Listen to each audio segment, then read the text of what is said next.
नागपूरहून एक मोठी बातमी येते आहे. 7 ते 7:30च्या दरम्यान मोठ्या संख्येनं नागपूरमध्ये एक दादा हे लोक कोण झगडा करताय? आपला नागपूर तर छान आहे, मग आपल्या नागपूरला असं काऊन होत आहे? याचं उत्तर का सांगू आता तुला मी? जाऊ दे, तू जेव्हा मोठा होशील ना तेव्हा समजेल तुला सर्व. मग मी जेव्हा मोठा होईल मी असेच झगडे करील का? नाही, आपण असं नाही करायचं. पण मी तुला 3 गोष्टी सांगतो, त्या नेहमी लक्षात ठेव. 1, आपण कोणत्याही धर्माच्या नावावर कधीच कोणाशी भांडायचं नाही.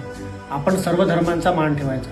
2, आपण कोणत्याही धर्माचे असू द्या, आपल्या धर्माचा ओरडू कधी पण नकली दिखावा करायचा नाही. आणि हे आपल्याला लोकांना समजवण्याची काही गरज नाही.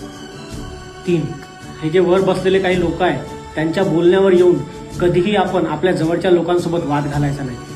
कारण की आपल्याला त्यांची गरज आहे, आपल्याला सर्व लोकांची गरज आहे, आपल्याला शेजाऱ्यांची गरज आहे, आपल्याला आपल्या गावातील लोकांची गरज आहे. कारण की शेवटी आपली मदत करायला तेच लोक येणार आहे. ते वर बसलेले जे लोक आहेत ते नाही येणार आहेत रस्त्यावर, ना आपल्या मुलांना आलतील ते रस्त्यावर.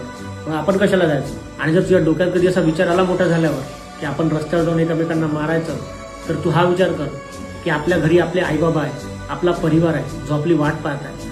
आपल्याला जर काही झालं तर त्यांचं काय होणार? ते तर आपल्यासाठीच जगत आहे ना. हे सर्व केल्यानं त्या वरच्या लोकांचा फायदा होईल, पण आपल्यासारख्या लोकांचं नुकसानच होणार आहे. सर्व धर्म चांगले आहे, कोणता धर्म वाईट नाही.